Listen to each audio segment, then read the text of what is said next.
Hello, everyone. Welcome to another episode of Carry On Friends. I am so excited today to have Natalie join me on the podcast. Natalie, how are you doing? I'm doing well. Thank you so much for having me, Carrie Ann. Wonderful. And I'm excited about the topic we're going to get into. But before we do that, why don't you tell the community of friends a little bit about who you are, Caribbean country you represent, and a little bit about the work you do? Okay, good. I'm going to start out with where I'm from, the big bad, the one and only black, green, and gold, Jamaica.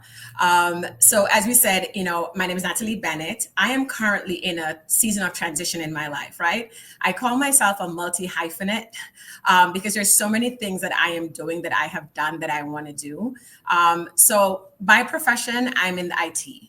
So I left Jamaica, came here for my master's, ended up working at Google as a senior product manager. That's my last gig, I will call it.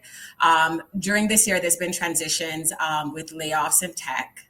And that has landed me squarely in the seat of being an entrepreneur. And that takes me into my current business, which is as a coach. I am the Thrive Mindset Coach. And what that means right now is I have spent a lot of time trying to figure myself out. I talk about the fact that my last gig was at Google. I have been what everyone would call successful. I will call myself successful. But there came a time, despite overcoming all the challenges, getting to this place, that I wasn't completely fulfilled. And I spent a lot of time trying to figure that out. And a part of that was me saying, okay, God, what do you want me to do with this life that you've given me? And so, what I have come up with as my purpose is that I want other people, like I am doing, to walk in their God given identities, right? Whatever that looks like for them. And then I want them to enjoy life while they're doing it. And so, what does that look like? How do I go about doing that? Coaching is one of, because I said I'm a multi hyphenate, one of the things that I know I can use to reach people in a way and inspire, uplift, and empower them to go after what has already been given to them and they were created to be and to do. All right. This is why I wanted to have this conversation with you. So we're gonna pull on a couple threads. First, let's talk about the layoffs because again, it's in tech. There's a downturn, and walk me through this reconciliation of you just said like you have been successful, but even though you have been successful, you may not have always seen yourself as successful. And then now this layoff come and then you're like, Lord G. So talk to me about that, because that's something that I've identified with. So talk to me about how you are reconciling this with a layoff that is emotionally, psychologically, financially adding stress to aspects of your life. That's the funny thing. It actually isn't, and I'm going to tell you why it isn't. This is not my first layoff in my life. This is like my third layoff in my life, right? And so, if we go back about like what does success look like, what does it mean, what does that look like for me? I think I was lucky enough to start this journey a few years ago. So when the layoff happened, I was almost ready for it. I was almost like telling myself, I already said to my friend early last year when they were doing layoffs, I said, if I get laid off, I'm not going to look for another job. That was already in my psyche. And that's because I had done the work, I had dug in. So to go back about like, not feeling successful, I think it comes from like how I grew up. Uh, because I grew up poor, right, from Kingston, Jamaica, didn't have a lot, ghetto life, nothing much is expected to come out of those communities. I was being led and driven by just coming out of scarcity. Like the thing that was driving me was coming out of scarcity, proving that I was not going to end up a teenage mom, proving that I could make it. Like there were these things inside of me that I didn't even realize that was driving me. So every time I would go a little bit further, I'm like, wait, am I far enough away from where I started? So my mind wasn't even processing the success. It was processing, I'm no longer poor. I'm no longer the person they thought I was going to be. And sadly, it also meant that I was still trying to prove myself to other people. So even my definition of success was incorrect because every time I got to a level, I would look at the people who would have said something to say, am I successful now? And if they didn't give me the response I was looking for, it meant I had not arrived. Right. And so there was a lot of unlearning I had to do and to recover myself and to really figure out, like I said, who am I? Going back to my God-given identity, who am I? What was I called to do? How do I want to show up in this world? And what does that look like for Natalie? Not for my mom, not for my family, not for the community, not for my church. What does that look like for me? And so that was really the epiphany where I can look back and say, I am successful. Like I have done so much, even if I didn't have the accolades behind my name, I have done so much that within my own right, I have lived a successful life.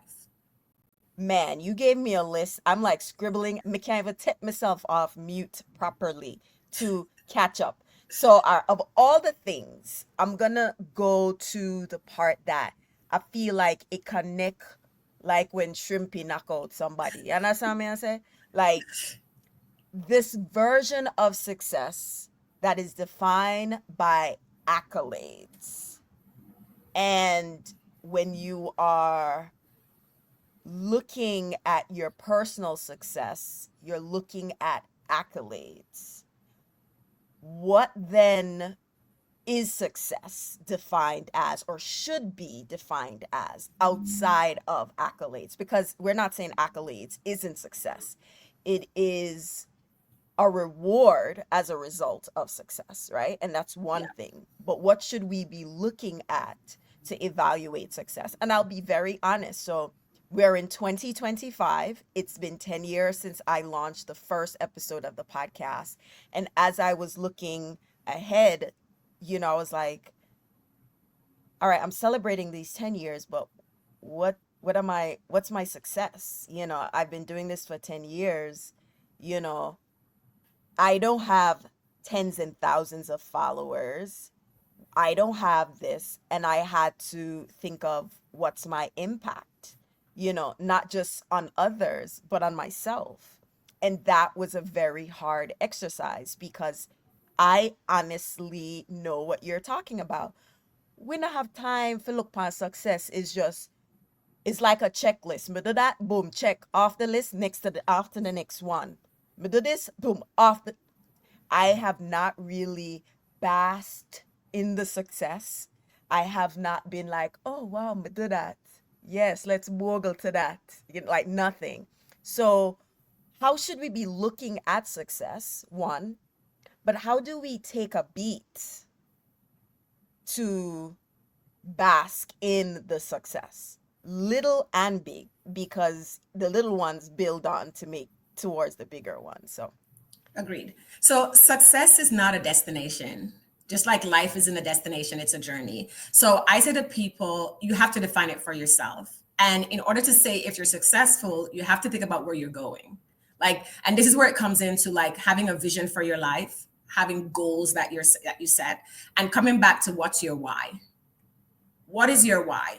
If your why is to, if you're on you have a podcast, you're on this, everybody's like the numbers, the likes, the XYZ. If that is your measure of success, then you're successful in your own right. Nobody can take that away from you.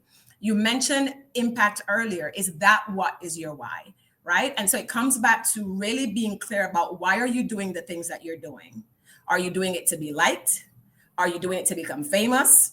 Are you doing it because you want to, you believe there's a story? There's going to be at least one person who's going to hear a story on your show, and that's going to change that person's life. So for you, you're successful. There have been times on this even entrepreneurial journey that I'm on now, I have to get up and say, Natalie, what is your why? Have you hit your why yet? Is there somebody out there who is waiting for your why? And I said, right, I want to help people to walk in their God-given identity and to enjoy their life. If it's even one person, starting with myself, then I've done the work, right? And so, that's a hard thing to do, by the way. And I'm not saying that disappointment doesn't come and you don't look around and go like, is this really what I should be measuring myself by? But it comes to, for me, I am at a place where I want to live fulfilled. I remember I got to this really weird point in my life where I was saying to my therapist, I would give up all this money in the world to not feel the way I feel right now. Right. And I said it out of frustration and anger, but it made me realize that Something else, something deeper was at play. And what I was calling success was not filling me up. And if we look at society, we see so many people who are successful and they choose to step out of this life. We see them as successful and they're alcoholics, and I'm not saying that those things are in any way condemning them, but it's because what we believe is going to make us happy, we get there and we realize we're not fulfilled. And that's because we're chasing after the wrong things. We're not feeding our truest selves. We're not talking to what is going to feed our soul, what makes us uniquely us, right? We're not being our truest selves. We're not being authentic. And so we show up and everyone else is like, oh, and we're like, I don't even like who I am when I'm doing this, right? And so it really comes down to spending time, being clear on who you are, what you carry, what do you want to do in this world, how do you want to show up, and be willing to be true to that, even if it doesn't look like what everybody else around you is doing. And again, I'm telling you, I know it's not easy. It's a hard thing to do, but it's worth doing. And that's why I do the work that I do right now. Um, the part of it not looking or making sense to anyone, I think, is one part that I want to emphasize, because for a very long time, well-meaning, well-intentioned people will say, you should do this, you should do that. I'm like, I don't really want to do that. I don't, because I know it's not for me. I know it's what other people have done to be successful, but it's not what I want to do. I'm not feeling it. And, there are moments you'll question yourself and say, did I make the right decision? And then sometimes you have to just say, you know what? Just go out, just follow your mind, as we said, just do that and just keep on it. So, there are times when you are even second guessing the decisions that you've made, like, this is for me, especially when the results not coming as fast, As, right? as, as you want them to. Yeah, yeah. And you look left and right and say, Natalie, I go on with things. You sure me shouldn't do this, that type of thing. So I do want to stress that. Now, um, you said something about, when then they start make the layoff, and you're like, you know what, if they do it, I know I don't want another full-time job. Talk to me about some of that work that you've done, that groundwork. So when that came time for the layoff, you're like, I'm good. I already think through this. Like, talk to me a little bit about some of that inner work that you had to do.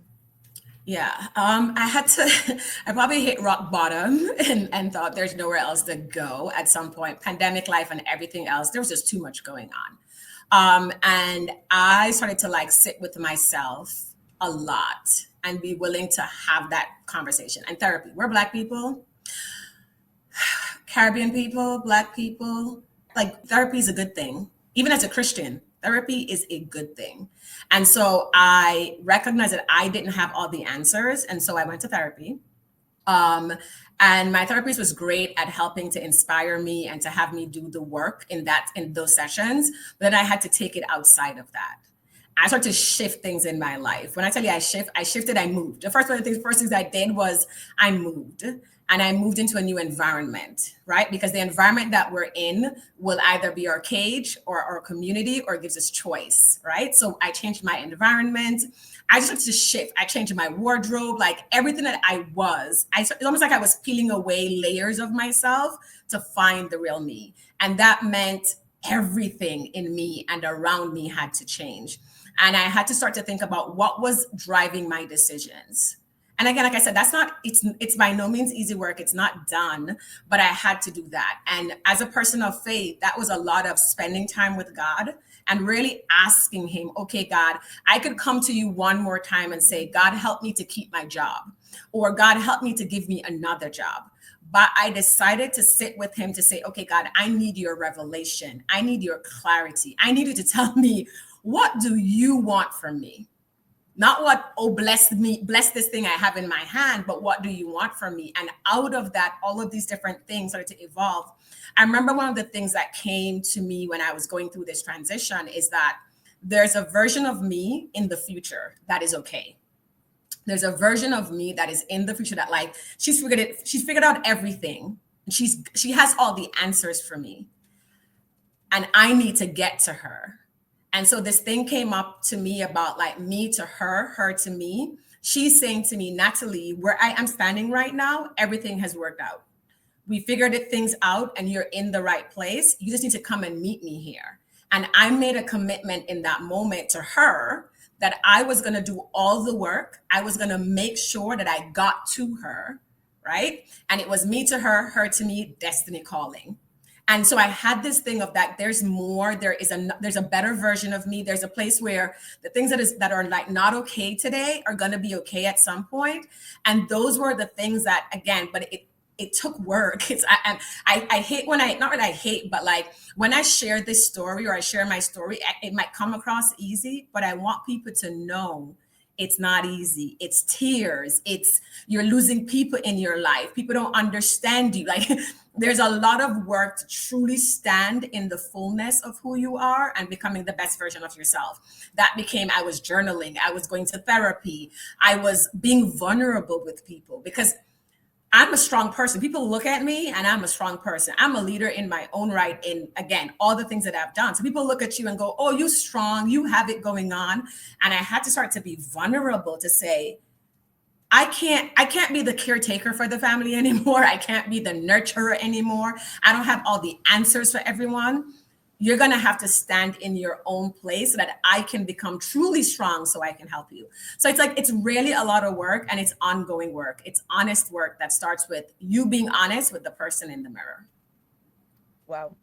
Um, I just want to emphasize to everyone listening, this is very hard work. It sounds so easy, but it's hard. It's like, you eat the orange and you turn it inside out and it's, sometimes you're not even proud of what you see when you are in those moments in seclusion with God and you get the revelations about the things that you've been trying to prove, or the things that, like you said earlier, move far away from, okay, all right, now I'm not a teenage mom. I'm this, it's you start to realize that sometimes you've been building things on a shaky foundation, and now you have to find a new foundation, all of these things. And so Mhm. as we start doing this work, or anyone who's listening who's interested in doing this work, the first thing is your why, right? That's the Mhm. first thing that you said. There's something else that you talked about, which is, it's very broad, but I want us to come back to it. You said God's purpose for your life. Boy, I tell you, God's purpose of my life, it shifts for me personally. Like, God said do this 1 minute, and then I was telling someone else this, like, this is the assignment, and then the assignment shifts. So what would you say to someone who said, well, I don't know God purpose in my life? How do I even find that out? You know?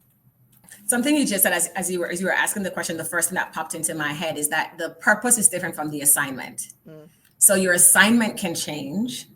You can your the way you show up in your purpose can change, right? But at the core, you're still doing the same thing. So as an example, I think people think that I thought this too, that this purpose was this big thing. I had to do this big, huge thing. It was going to be so big, the whole world would know, the skies would open up. We'd be like, ah, that's not it. mm, What gifts have you been given? I say this to my students. I've done I've done women's group and I've done my coaching business. And I remember I always say to them, what are the things that naturally come to you? Naturally. You might go to work and everybody wants to come and talk to you, and you give them a word of encouragement, right? You might be the person who has the gift of gab, right? Like think about, like, just let's take a pause and think about what is that you do naturally. When you think about the thing that you can do all day long and get lost in it, and it doesn't even feel like work. And I know people say, like, oh, if you find a thing that you love, you never have to work a day in your life. You got to work hard when you find that thing, right? So it's not completely true, but the essence of it is it just flows out of you, right? So it's effortless. And when you start to find that you're doing things effortless, you might be just like, oh, I like to see people learn. And so you end up teaching.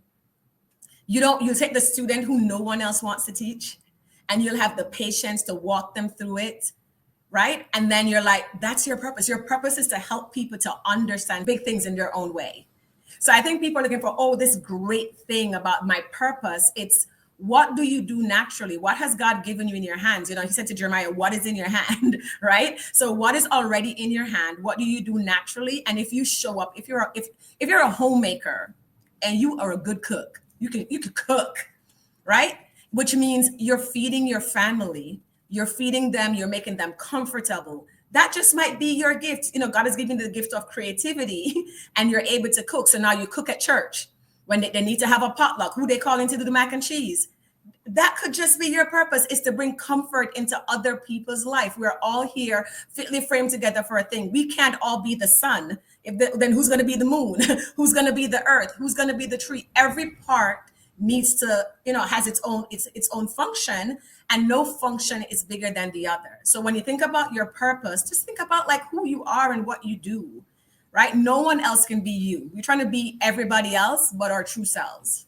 And when we start to be our true selves, our purpose will just shine. You wouldn't have to ask like what your purpose is. It will just be there. All right, so this is a good segue into the initial topic that I wanted to talk to you about, right? You know, purpose and leadership, right? Mm-hmm. Initial reactions on those two words, how we interpret them, and what do you think of when you think of purpose and leadership?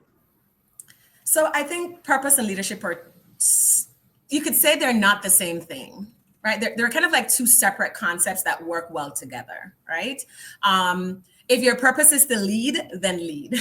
If your purpose is to follow, then follow, right? So like you have to figure out like, where do I fit in the grand scheme of things? There's something, and I don't know why I'm going all into the Bible. That was not my intention when I prepared for this, but it says that one plants, one waters, and one harvest, right? Going back to purpose, everyone has their job. So I think you need to figure out like, what is my job? That's it. What do I need to do? Now, when it comes to leadership, the way we've always thought about it in the realms of corporate, it's position of power or some sort of title. Title doesn't mean purpose. You can slap a title on anyone and you've given them a position that they're not fit for. You've given them a position that they're not the right person. Like it's true. So like you can give a person a title, but that don't mean that they have the purpose. What is in them can actually bring that thing to pass. You've seen people being given CEO positions, and in 3 months they're no longer in the position because you gave them the title, but they didn't have what was needed to bring the business or whatever it is where it needed to go. So I believe that if you're in the right place, then we talk about what leadership really should be, right? And a simple definition of what leadership is where you can take people from where they are to where they need to be or want to be, and make sure that they're enjoying themselves along the way. So which means you're not pushing them, challenging them, but you're not pushing them, you're not a dictator, because it's really about people. Leadership is about serving people, right? And so you're helping serve another person's purpose by being a leader. So if I were to put them together, it's not like, oh, your purpose ends up being a leader. No, it's as a leader, you're helping other people to fulfill their own purpose because you're getting them to where they need to be. Yes, and I think the call out that of what you said was it's important for us to understand that leadership means different things in certain different contexts. You know, in work it means another thing, but we all carry this sense of um this essence of leadership, even if we don't have a title, right? So I am not the CEO of my company. I'm not the manager or senior VP of anyone. But within us, as you said, like I am guiding my colleague to get this thing done, right? Or whatever it is. So talk to me about the mindset shift, right?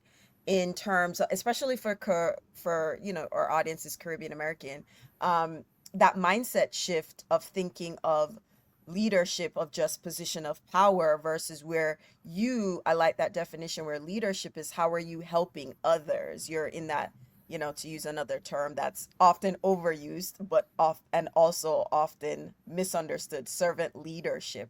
How are Mhm. we how does this show up in our day to day, and what mindset shift for anyone who's still having trouble recognizing this personal definition of leadership? that I you're think seeing. you said earlier, you're not the CEO of your company, but you're the CEO of you. Mm-hmm. It starts with leading yourself, right? And so the question is, where do you want to go? Can you see a vision of where you are supposed to be in the future for your life, right? And so when I think about and I'm the Thrive Mindset coach, and so for me, everything kind of lands on how are you thinking and how are you seeing things, right? Because how it says, as a man thinketh, so is he, right? And whatever is happening in our mind is going to start to shape our reality, right? The mindset shift becomes start with where you have the most control, which is over yourself, Mm-hmm. right? So your leader, if you're a mother, if you're a daughter, like whatever, again, the basics of who you are, right? You could be a teenager, right? There could be somebody watching this with their child, or like there's a teenager or someone who is not yet even in the working world, and they're like, oh, but I can't be a leader until I get to corporate, which is not true. I'd say this: if you look at the playground, right, you can kind of see who the leaders are early, right? Those who are born to be leaders. Because if you look at the kids on the playground, there's going to be this one kid who starts to do something and move in a direction, and everyone starts to follow them. And then they become the leader of the pack. They didn't even try to do it. And so even if we go back to those times when we're not trying to like please anyone, prove to ourselves anything, and those kids on the playground who end up being the natural leaders is because they're being themselves, right? So really, when you think about the mindset shift, is to like, how do I lead my own life? And how do I become the example of who I want to be when I go to church, when I go to work, when I'm with my friends? I think is how the mindset shift starts to happen in our lives. So like that's how it happened for me anyways. And so when I think about leading my life, it's being intentional, right? Is again, having vision for my life, being intentional about what I'm doing, right? Doing what I said I was going to do. So being committed to what I'm supposed to be doing, right? And so building the characteristics in me, which are really just the qualities of leadership. Because listen, not everyone's going to be a good leader. Not everyone is called to lead either, right? In those very big positions where you have you have responsibility. I always say leadership is responsibility. It's not rank. The higher you go, the more things you become responsible for. You become accountable for. So I'm not sure like why people chase some of these things. I'm like, you know how much responsibility it is to be a leader in these places. I'm going to interject a Jamaican proverb: the higher the monkey climb, the more The it more what's exactly. So exposed. like in my mind, I'm just like, why is everyone like, even like at church, I'm like, why does everyone want a title in church? I'm like, you know how much responsibility that is to God for his people. I'm like, y'all need to slow down. It's a responsibility, right? And so it really comes to building the character. So shifting your mindset is building the correct characteristics of leadership in your own life, in your own home, right? How are you leading? If you have little brothers and sisters, like when people look at you, do they want to follow what you're doing? Would they want to emulate you? And is it a good thing for them? So it's really recognizing that like before you get a title, you have to be the person. And like even in like, so in my old organizations that I worked in, coming from Jamaica, so talk about Caribbean Jamaicans and leadership, right? In Jamaica, you work hard. Somebody to say you work hard and you get promoted, you get more money. That's how you go up the ladder, right? That's how when I was N- there, you work n- hard. Not in America. Not in Not America. in America. That Yes, doesn't that is happen. why I started this podcast, because it was this seismic shift in meritocracy. You work hard, and so you have a merit. You're entitled. Mm-hmm. In America, no son, I say work. It Me, I does. have to go over here, go friend up Natalie, and work the relationships. For make Natalie Mm-hmm. put in a good work, like, and I'm simplifying it. It's a little bit layered and depending on industry and Mm-hmm. company, but boy, what a shift it was. That was one of the key things why I started this podcast 10 years ago, See, so because so of that shift. and it's a shape, and I think that's what happens. So like, and it depends. So I came here like 14, 15 years ago. So I worked in Jamaica. I had a whole life in Jamaica before I packed everything up to come to America in search of this better life. And so the question is, and so I was saying in my old job, you had to be showing them that you were already at the next level to be promoted. So you didn't get promoted just because you're done well at the level you were at, right? And so even as we think about leadership, it's like, how do you continue to like have personal development? How are you growing? How are you showing that you are ready for the next level? So before you want the title, walk it out. Walk it out and be the person. So when the title come, it's just an affirmation and a validation of who you already are, right? And there's so many ways that we can build the characteristics. I said, like, it's in our homes, it's in our communities, it's in or friendships. I'll be the one to tell my friends, like, listen, all y'all, you keep talking about the goals you want the soft life. I remember a few months ago, I said, like, let's go to the park, bring some ice cream and bring your journals. We're going to start doing some planning, because I can't be the only one who is doing all this inner work. And I'm going and I'm going to go, and I know for a fact I'm going to leave them behind. And it's going to be a painful, if I keep growing, I'm going to outgrow them. It's not a matter that I don't love them anymore, but it means that where I'm at, I can't connect with you at the same level anymore. And then you have, oh, you think you're better than me and all that, which is like, you know what? I want to take you with me. And so it's like, let's go to the park. And we talked about life, and we talked about things, and we journaled, and we made plans, and we were doing all of those things. And so leadership, again, is not about titles. It's about being able to see the future in some way, shape, or form. You don't have to have been there, have done that, but you are willing to look beyond your present situation, because leaders are visionaries.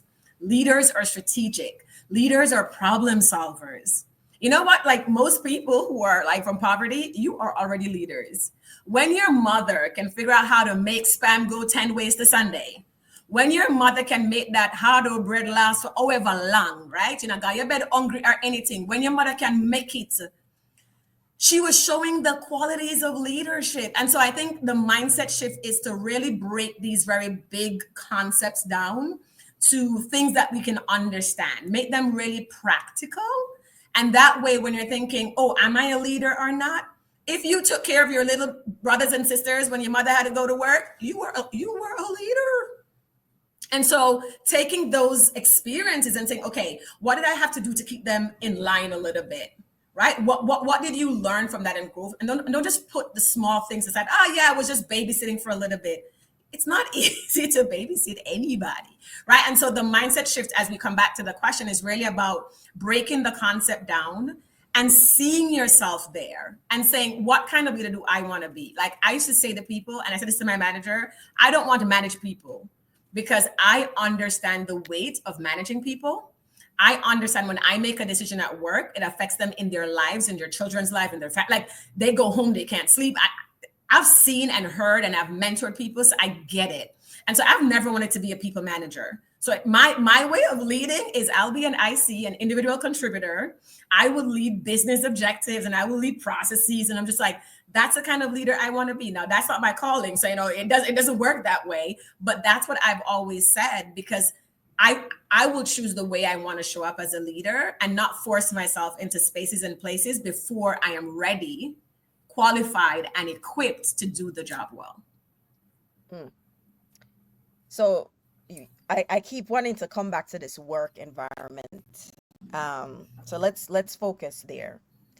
And I want us to dig a little bit deeper on how we show up at work and what does that look like, because a lot of people, they get their epiphanies or a realization while doing work, right? Mm-hmm. They either come to a realization that, you know what, this is not, IT is not for me. I need to be a social worker. Or I don't know, I'm just throwing stuff out there. Mm-hmm. So when you look at the dissatisfaction people are experiencing at work, what's one of the first things that other than what's your why?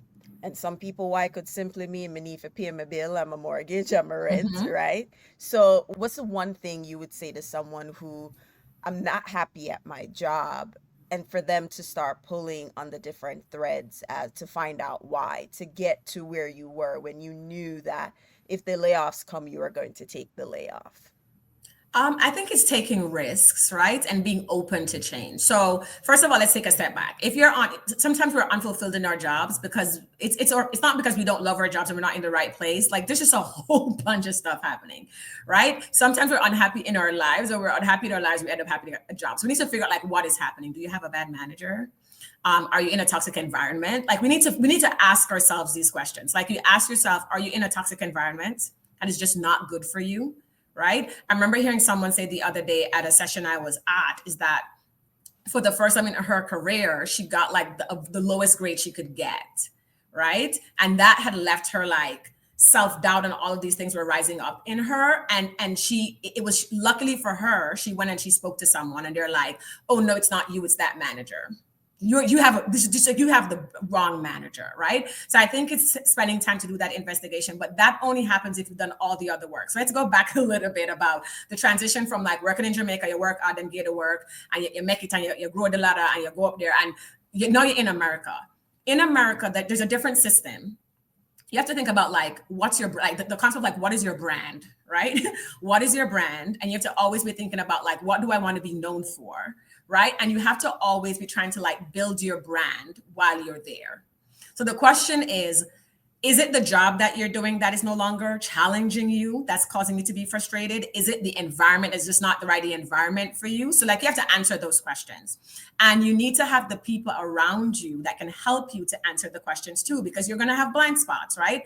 And we don't like I think you said it earlier too, about like, because you talk up to the boss and you like this a person, and it's a person, you're a friend, and all of this stuff, that can make or break us. Because I'm going to talk for myself. I came to America, and I was just like, when I lived in Jamaica, I'm going to use a nice one, I don't brown nose.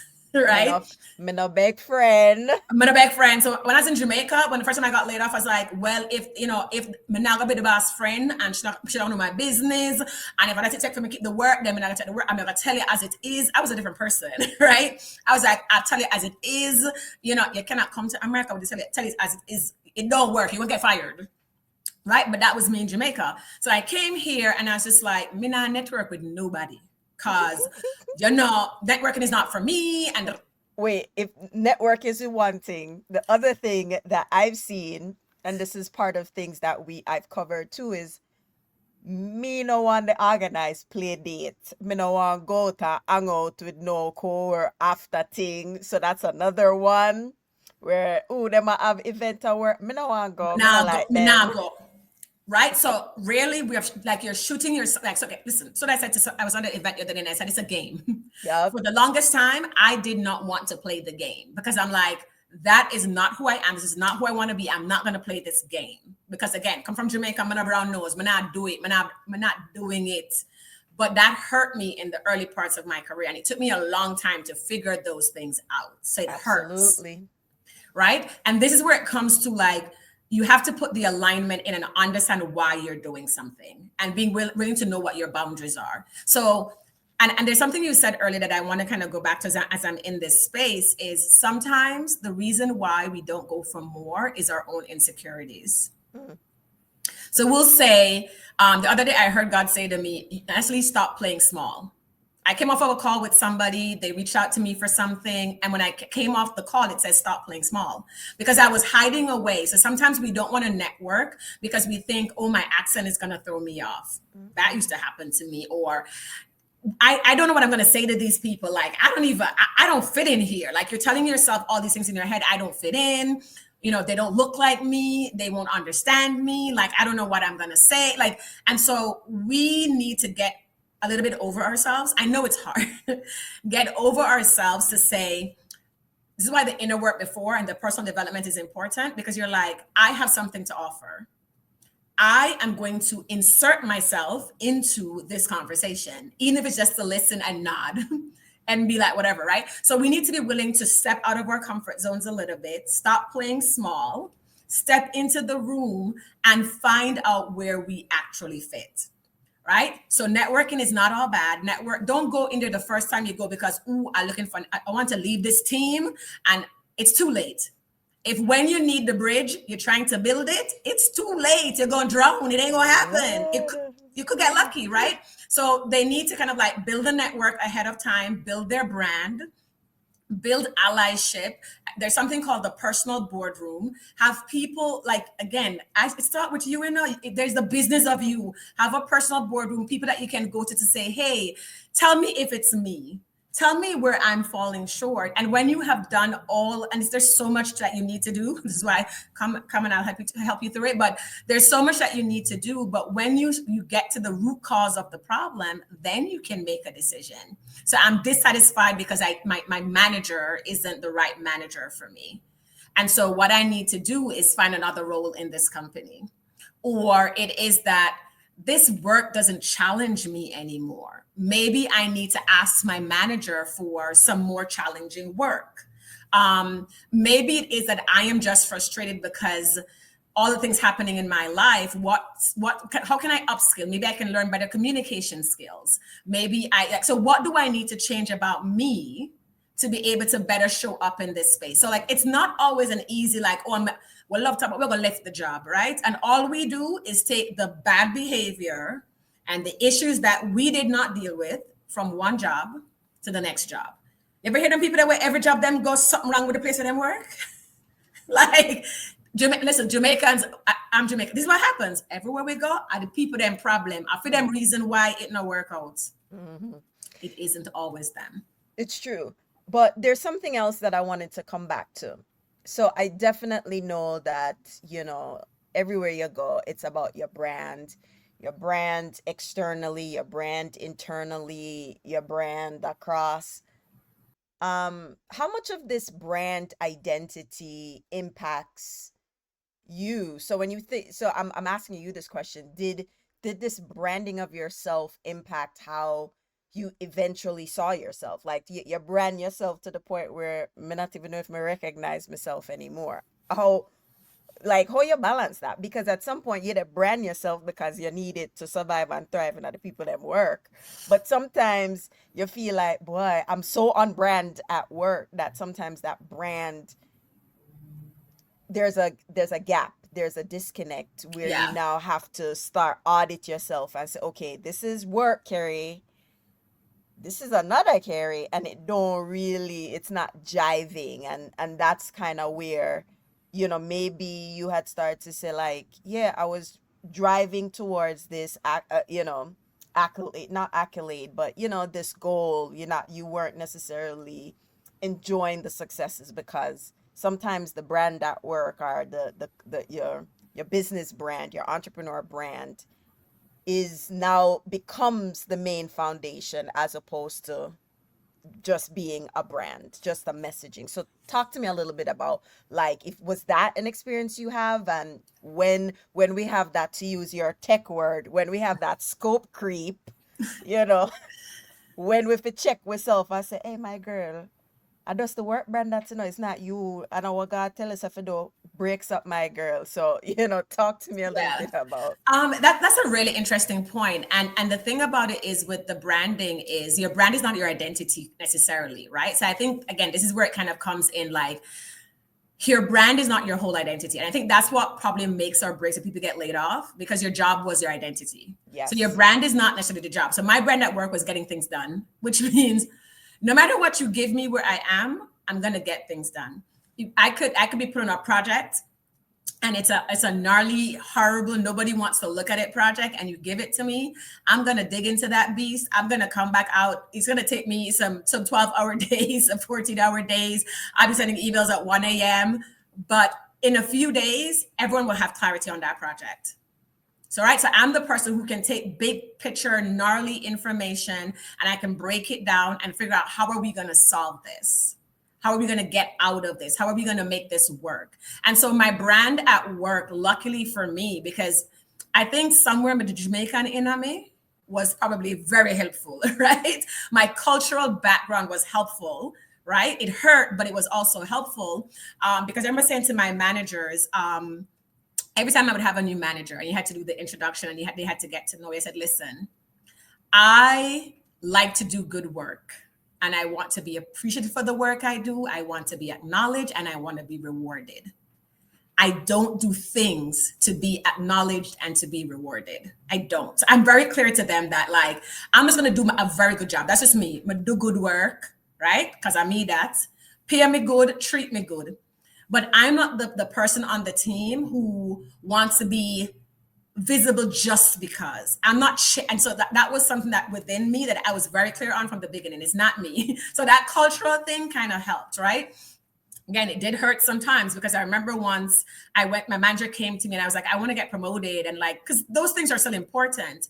And he said to me, there's this project. And I was like, but I don't want to work on that. Like, I don't want to do that. Right. Because again, it didn't align with me and my brand and the things I was interested in. And it hurt me, but I was like, I don't want to do it.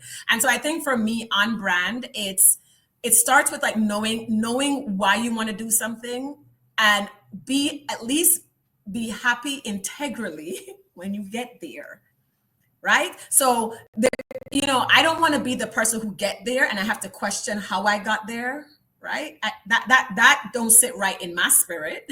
So the thing is, when you develop your brand, it has to be a reflection of you, but it's not completely who you are. And so you also have to have those boundaries. Like I said, there were many projects I did not take on, again, to my own detriment, right? Maybe that's why I got laid off. I don't know. But I was just like, I don't want to do that, right? And so that's what I would say about like, one, your job is not your identity. And when you think about your brand, is to separate what you do and how you do it well from where you do it, and you can take and do it anywhere. And the other thing I would say that really comes to mind when I think about this brand and who you said, like the Kerry at work and the Kerry here and the Kerry there, it's about like, there's this level of fragmentation that happens to us as Black people. No, and I just, I can't speak for every Black person, but I've said this on the podcast before because the very thing that you're talking about is exactly why I started this podcast, and I talk about being confidently Caribbean at work. Listen, Natalie, so we have judging clothes, we have gold clothes, we have church clothes, we have school uniform, and none of them don't mix, right? Your mother body up like, when you don't wear your good clothes, like, they Good don't clothes, mix. Yeah? We're very boxy, like, and the box them don't touch. Yes. And like you, I learned very early, like, yeah, some of them box you go blend in a little bit, right? So this idea of, fragmentation hurts us culturally because, but it has its benefits. So I just wanted to interject. Finish your thought there, but yes. Yeah, right. So we're fragmented. So there's this concept of like whether you can bring your whole self to work and whether you should, right? No, some of it can stay out of work. True. But I think it's what we should be doing is not trying to like only bring a certain part of us into the organization or a part of us to church. Is what part of us is most valuable at church? What part of you is most valuable at work? Right. And so it's not about like you're saying this part is untouchable at work. It's biblical. There's a time and place for everything under the sun. Right? True. Yes. It is biblical. So that's why it goes back to the value, time and place. If you're in church, it's not the time to be telling the pastor, you said a word wrong just now. Like it ain't the time, right? Like, so is that even valuable to tell him that? No, it's not valuable either. No, that is adding wisdom, right? As a time and place and use your wisdom. Yes. However, you know what I did recently? So talk about like the going out clothes and whatever, going back to say that I changed out my wardrobe. I now what I called outside inside clothes. That's what I called it. I buy the clothes that I would wear outside the house and I wear them inside the house. Why am I need to look pop down in the house? Why am I need to have one tear up t-shirt? Why me need to look pop down in my house? Where I come from? Jamaica. Exactly. Because what we used to do, and this is what you think about, like when you go back to the mindset, like what used to happen is you'd have the good clothes, mommy not have enough money, so them not buy new clothes for yard and clothes to go to a road. When the church frack mash up, them tear off the sleeve and you wait in the yard, right? When the pants start get too old. So the thing is like this scarcity mindset that we were in created these fragmentations in our lives without we realize you have to go panty and the inner the house panty and you have to have some clean panty in case of like, underwear, because we on the people them internet, like underwear for when you get sick and I got hospital and we not touch the glass or whatever because your mother have a break front full of glass that never use it. When it did and them a fight over it. Like why? Why do we do these things? And that was the kind of stuff like, wait, hold on. Why am I waiting for a special occasion to wear my clothes? Who told me that, right? And so the fragmentation comes from a little bit of our scarcity and not understanding that you are whole. Don't fragment yourself, but what is most valuable at this time in this space? Mhm. And how do you show up as you're the best version of yourself? So what I did, like for example, I like to cook and I like to like, be creative with my food. I bake Jamaican Christmas cake and me can't go work. Them love it. Every year, you have one of my old co-workers. I would give her a personal size cake. She's from India, and I give her a personal size cake because I am like, what parts of me are most valuable to building relationship with my team? Right? What are the parts of me that I can freely bring? Because some things you can't freely bring. So like my faith was a different situation. I wasn't going to go to church about Jesus every day. That it doesn't work. As he said, a time and a place for everything. But there were times when people were like, so, why are you always like this? And I'm like, it's my faith. And so I find ways, I'm not going to hide it because that's who I am. What did you do this weekend? Oh, so, yeah, I went to church because I'm not going to the party. I wasn't at the endless brunch. I mean, I didn't go to wherever they went. And so why should I be uncomfortable because to make you comfortable? Right. And so there really comes to a place where, again, and it's not easy. I didn't always, I was always like this. And some days I'm just like, these people talking about them pizza oven and them where them went with them kids. And like, excuse me, I was in my house doing nothing because right. But I had to get to a place where when it made sense, again, when does it make sense? When is it most valuable? When do I just need to be in listen mode and learn from the rich people them and go, oh, so the rich people them live? That's so nice. Oh my God, tell me more. So You I know, could learn. what I love about this conversation, it's a full circle moment of 10 years ago. This is the frustrations of work. And over the years, I've had many episodes kind of having the conversation you're having now, but with other people, and to hear you applying it in a way that you're like, listen, example, sometimes, you have to hear from other people. So people, I know the audience don't think I was crazy, but hearing somebody else really different paths going through a similar journey of revelation, right? Because in Confidently Caribbean, I'm like, what are the things about our culture that hurts us and that creates blind spots? You said exactly that. What are the Mm-hmm. things that we are aware of about ourselves that we need to change the tune in on this?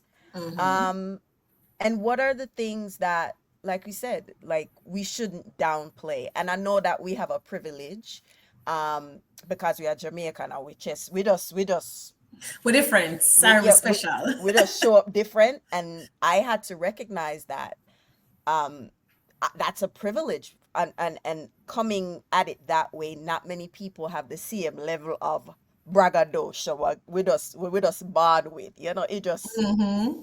with us in the DNA, right? And also, I'm not sure where you are, but I'm, as a New Yorker, have that privilege compared to somebody else who may be in another state, who may not feel as comfortable, I show up like beat chest. Well, not figuratively they do it, but mentally we're walking a Mm-hmm. beat, you know what I mean? And so, but what I love about this is merging everything that we're talking about, how we think of our purpose, God's intent for our lives, how we show up to work, because they may seem like disparate things that we're talking about, but they all impact who, all of that come from we, right? It's Mm-hmm. impacting the person. And so as we think of, as we wrap up, how would you put this in a bow? We talked about how we think of our success and our failures, our identities, what we are putting as foundation our identities, and personal leadership, right? Which is what you are talking about. Leadership at work is one thing, but our personal leadership as it applies to our own individual purpose and how we help other people. So wrap that up in a bow for us. Anything you never tell we, just let we know. Let the people them know what you do and where they can find you. Because we can always go on for this because labrish is also in our DNA Shh, as don't tell them. Jamaicans. Mm-mm. I know that all of us, some of us more than others. Like I said, some of us have the gift of gab. Mm. But you know, it's interesting that you've talked about the full circle moments, and the reason why you started this podcast. And I think people need to be willing to keep at it. Like most people would have given up by now, Mm. right? And so there's this resilience that we have because of where we're coming from that can make us do things that nobody else can, right? It's playing to our own strengths. Most people would have given up. Most businesses fail in the first 3 to 5. I've given up on my own dreams over the years. And I think that's some of the things that I think I started to recognize, because when we're there at Jamaica, me I comb the boy them ear, me I can ear, me I sell cassette, me like business minded because we have to make it anyway we take it. And then I came here and I realized like something in me was off because I wasn't I was no longer dreaming, I was no longer thinking. Like I heard someone say this the best way recently, that your lived experience is your secret sauce. Mm-hmm. Right? Your lived experience. That's not the way they said it, but that's what I'm going to give it to you. Your lived experience is your secret sauce. As a Caribbean American, your lived experience, who you are, your culture, everything that you've grown up with, this diversity and inclusion that everyone is talking about, you're a part of that. Diversity and inclusion is not to find a place to put you, it's that your voice can make a change in this world. So it's up to us to really do the work, to show up Mm-hmm. and show out, because there's something inside of you, no matter how big or how small it is. And so my thing is to encourage people to be braggadocious, to be audacious, braggadocious and audacious in whatever little way. You know, like going to the Bible, there was a woman that all she had was a small mite. She didn't have a lot, but she gave all that she had. So I would say, like, no matter where life takes you, no matter where you're starting from, don't get to the point where you're so like it's too small to be important, because that's not true. Your little is needed by somebody. Somebody need your little, right? Somebody in the office is gonna need what you have. Someone in your neighborhood is gonna need what you have. And so start where you can, without the title, without the whole heap of accolades. And the best part of leadership is doing it when nobody can see you. Right? Nobody can see you. Just show up as the best version of yourself. Show up and show out, and watch how everything around you start to look like the leader that is already on the inside of you. That's what I would say to people. Hallelujah. No, that was wonderfully said. I think everything that you said in that is so apropos for the moment, where it doesn't matter how little you think you have, it is valuable to someone else. Always. If you don't think it's valuable, it's because you don't meet the person who need the value from it. And that's just the beauty of it. So why don't you tell everybody where they could find you, connect with you, and all of these Sure. things?